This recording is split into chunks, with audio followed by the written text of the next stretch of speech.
O governo Lula, sem sombra de dúvidas, está passando o seu pior momento de todos.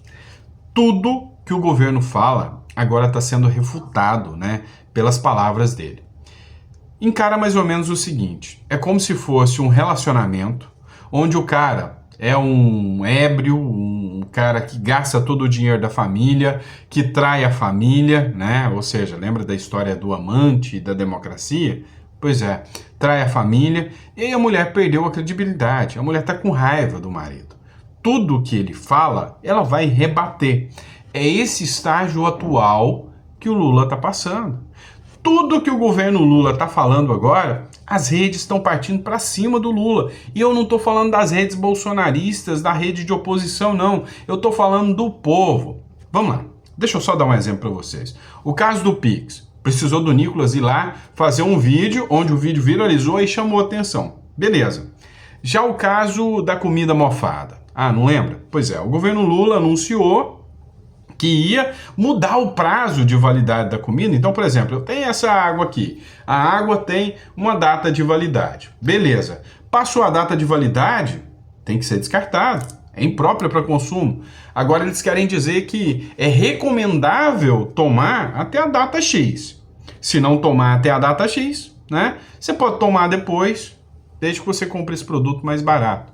Cara, a imprensa não falou nada. As redes sociais, ao verem um anúncio, já caíram matando. E o Nicolas não fez nada. Foi tão feio, mas foi tanto comentário criticando a fala do ministro, que eles mesmos recuaram sozinhos. Agora, vem o ministro e diz o seguinte: olha, se você não está dando conta, faz o seguinte, modifica, troca. Então, por exemplo, se você não dá conta de chupar laranja, troca por outra fruta.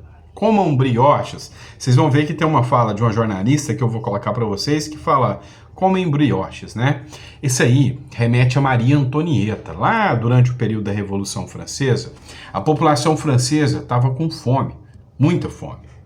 Então eles chegaram até a rainha e disseram: olha, a população está desesperada. O único alimento que existia era pão. E nós não temos pão para comer. A imperadora, a Maria Antonieta, a rainha, de forma insensível, virou para ele e falou: então comam brioches, ou seja, que era uma modalidade mais barata de pão, que também não existia. E aí todo mundo relembrou esse caso agora com a fala do ministro: não chupem laranja, troquem de fruta. E aí, como se não bastasse, entrou de novo no radar. Ele acabou de falar que o problema, não é interno do Brasil. Ou seja, o problema é internacional. Não, peraí. Essa inflação, essa alta do preço dos alimentos é coisa que está acontecendo lá no exterior. Aqui no Brasil nós não temos nada. Deixa eu te contar. A rede social, os comentários foram lá e, mais uma vez, detonaram o governo. Até a Globo fez matéria detonando o governo, falando: peraí, vocês são um bando de cara de pau. Vocês vêm cá, gastam dinheiro como se não houvesse amanhã, não faz um ajuste fiscal, não quer reduzir os gastos públicos e quer que a inflação para. Vocês estão destruindo a economia e vêm falar que a culpa é dos outros, a culpa é dos outros países porque nós somos incompetentes. E aí, ele volta a confirmar isso e olha só, o Brasil é um dos maiores produtores de alimentos do mundo, um dos maiores do mundo. Como assim que o problema da alta de alimentos no Brasil, como assim que o problema do Brasil, que tem a maior produção de alimentos do mundo, é um problema dos outros? Não é, o problema é nosso. O problema é pela incompetência do governo em gerir as contas públicas. Vem cá, deu um aumento, de mais de 128% das contas públicas do ano passado para cá. Isso aí se chama incompetência, ingerência. E aí, você já ouviu falar da curva de Laffer? Pois é, a curva de Laffer é o seguinte: você vai reduzindo os impostos, chega uma hora que a arrecadação aumenta por si só. Por quê? Porque a economia bomba. Já quando você faz o caminho contrário, o que acontece? Você já começa a arrecadar tacando impostos sobre as pessoas, a economia entra em recessão, os impostos vão acabar. Resumindo, nós estamos num barco, à deriva. Nós estamos perdidos. Não tem ninguém que está dentro do governo fazendo a proposta séria para o negócio se resolver. E aí, é impressionante que eu quero mostrar para vocês o que essa repórter falou sobre a situação atual do governo, tá? E aí vocês vão entender que realmente, se até para uma repórter está descendo a lenha dessa forma, é porque esse casamento já desandou há muito tempo. Só está faltando alguém, né, resolver tomar atitude para dar término a essa relação. E aí é que entra o povo nas ruas cobrando e clamando pelo impeachment para falar, acabou, já deu. O povo aqui atua como se fosse a consciência. Você já assistiu aquele filme, aqueles desenhos do Pica-Pau, onde tinha um diabinho do lado e tinha consciência do outro lado? Pois é, o diabinho tá de vermelho e com estrela amarela aqui falando, não, continua com Lula, tudo vai dar certo. Já a parte do anjinho tá falando, vai pra rua, tá na hora do impeachment. Deu para entender o que nós estamos passando nesse momento, né? Mas olha só o vídeo da jornalista aqui que eu separei para vocês. Na busca por uma solução magnânima para os preços dos alimentos, a montanha do governo acabou parindo um cheiro verde. A irrelevância das propostas aventadas até agora pelos ministros de Lula não foi capaz de reduzir a preocupação com a criatividade que ainda pode surgir para tratar da alta da inflação, que, aliás, afeta os preços da comida, mas também dos serviços e dos produtos industriais. A alta dos preços tem como causas principais a disparada do dólar desde o ano passado e a forte demanda pelo consumo, ambos estimulados pelos gastos públicos ou pelo excesso deles. Como não vai arredar o pé na política fiscal, o governo caminha estabanado para lidar com um problema que é real, mas que só virou uma nova crise por erros na sua própria comunicação. Depois de dizer que haveria intervenção nos preços, o ministro da Casa Civil pediu aos brasileiros que troquem a laranja, que está cara, por brioches, ou melhor, por outras frutas. É parte do cotidiano das pessoas fazer escolhas no mercado. O que não é comum e nem bom para a popularidade do governante é ter a sua marca na etiqueta dos preços. Pessoal, e agora vem outro presentinho para a esquerda, né? A OMS já sentiu o impacto da saída do Donald Trump. Pois é, a OMS disse que vai ter que revisar, né, algumas de suas prioridades e disse que o orçamento agora vai ficar apertado. Afinal, Donald Trump tirou os Estados Unidos de dentro da OMS. A OMS, né, a Organização Mundial da Saúde. O Donald Trump não está muito satisfeito com a OMS, principalmente pela conivência da Organização Mundial da Saúde com a China durante o período de pandemia. E o Donald Trump já tinha prometido que ia sair de dentro da instituição e que ele é um dos maiores financiadores. Mas não foi a única promessa, não. O Donald Trump também já prometeu sair do Tribunal Penal Internacional, parar de financiar, né, o Tribunal Penal Internacional e parar de financiar a própria ONU se elas não tomarem medidas mais enérgicas.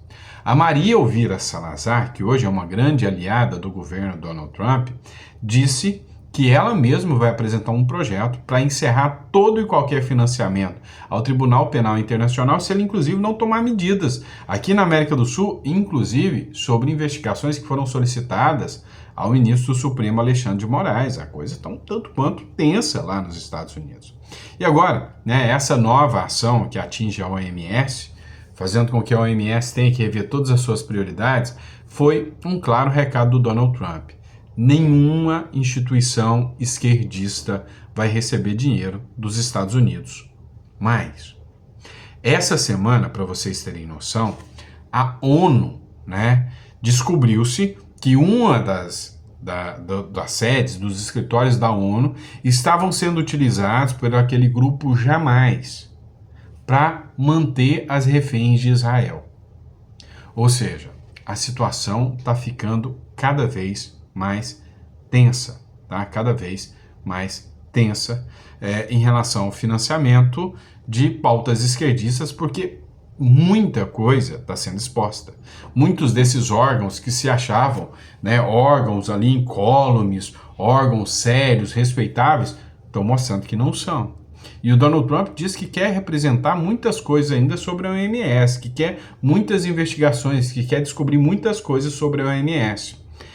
O governo norte-americano, o Congresso norte-americano, tem um estudo, né, um relatório feito, do qual eles acusam que o vírus da coronavírus, né, o Covid, ele foi criado em laboratório chinês e eles dizem ter provas suficientes para isso.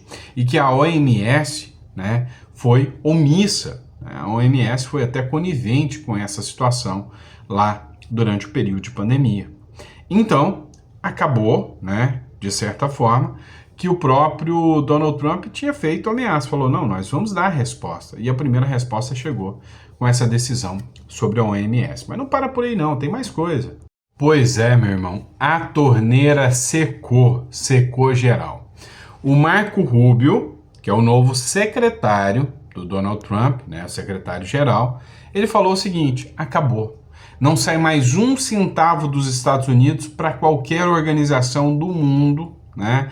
Não vai sair nenhum centavo dos Estados Unidos para qualquer país do mundo, salvo Israel e o Egito, né? Esses dois manteve, porque segundo o Marco Rubio, foi feita a análise dos fundos que eram destinados para esses países, né? Os contratos foram revisados e está tudo ok, está dentro dos planos e projetos que os Estados Unidos têm. Só que todos os demais recursos que vão sair dos Estados Unidos vão estar acabando agora. Inclusive, não sei se você lembra, teve uma promessa do Donald Biden, do Joe Biden, em dar uma esmola para o Brasil por causa do fundo Amazônia. Então, ou seja, muito se falava, mas pouco se fazia, né? E agora, o que se pretende aqui, que se percebe, é que o Donald Trump já ameaça a tal da COP30, que vai acontecer aqui no Brasil, né? Ao sair do Acordo de Paris, é muito pouco provável que ele venha.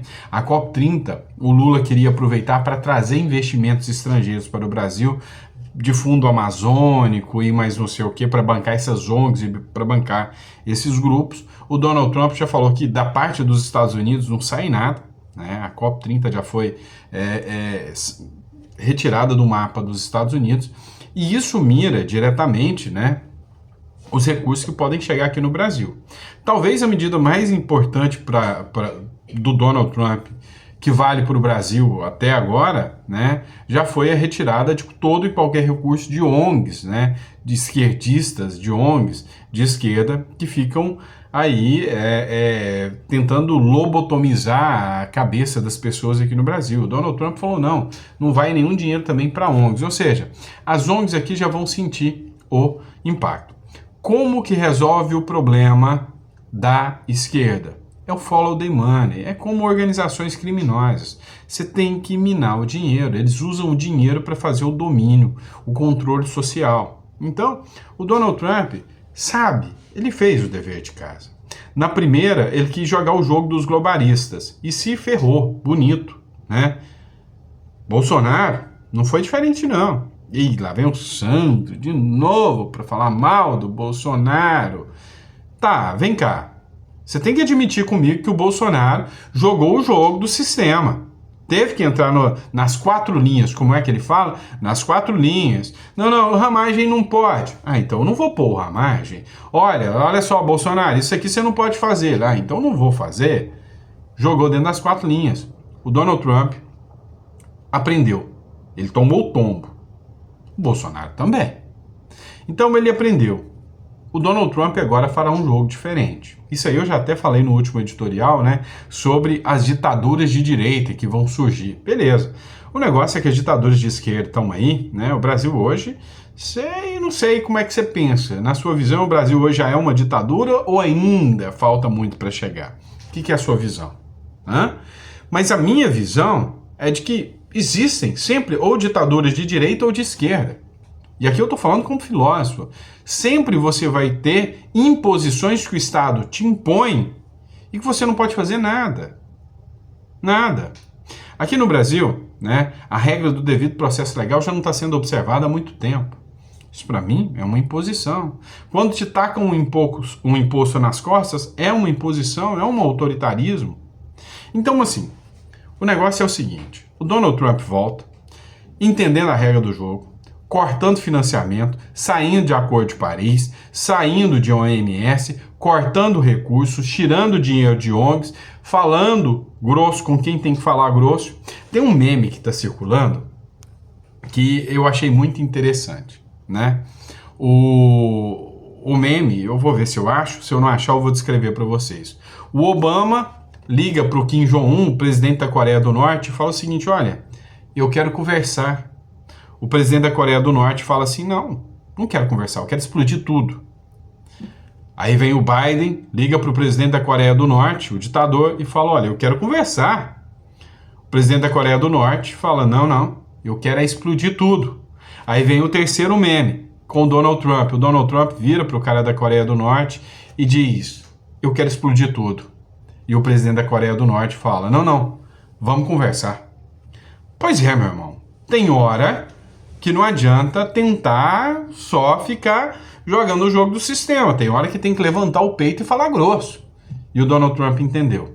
Dessa vez, parece, né, que ele não vai recuar. E eu tô, já tô com a pipoca aqui para assistir tudo isso que vai acontecer. Eu acho que o Donald Trump vai pôr aí, né, regra no parquinho. Inclusive, olha só essa matéria que eu vou trazer para vocês. O Donald Trump ontem fez um tweet um tanto quanto ameaçador para o Putin. E todo mundo achava que o Putin ia responder como se fosse: não, caçou briga, o Putin vai chamar para guerra. O Putin não é besta, o Putin quer guerra com os Estados Unidos agora? Lógico que não. Olha o que o Putin respondeu. Falou: olha, quer saber de uma coisa? Donald Trump tá certo, tem que acabar com essa guerra, vamos parar com isso aqui. E digo mais: se as eleições não tivessem sido roubadas em 2020, essa guerra nunca nem teria acontecido. Aconteceu porque o Biden é fraco, porque o Biden é um covarde. Pois é, a esquerda não está querendo nem mencionar essa fala do Putin, mas aconteceu. Olha só, o Putin entendeu o seguinte: para que eu vou entrar em briga com o Donald Trump agora? Eu prefiro me aliar com ele. Então ele falou: não, eu quero conversar com o Donald Trump. O Xi Jinping também falou: não, eu também quero conversar com o Donald Trump.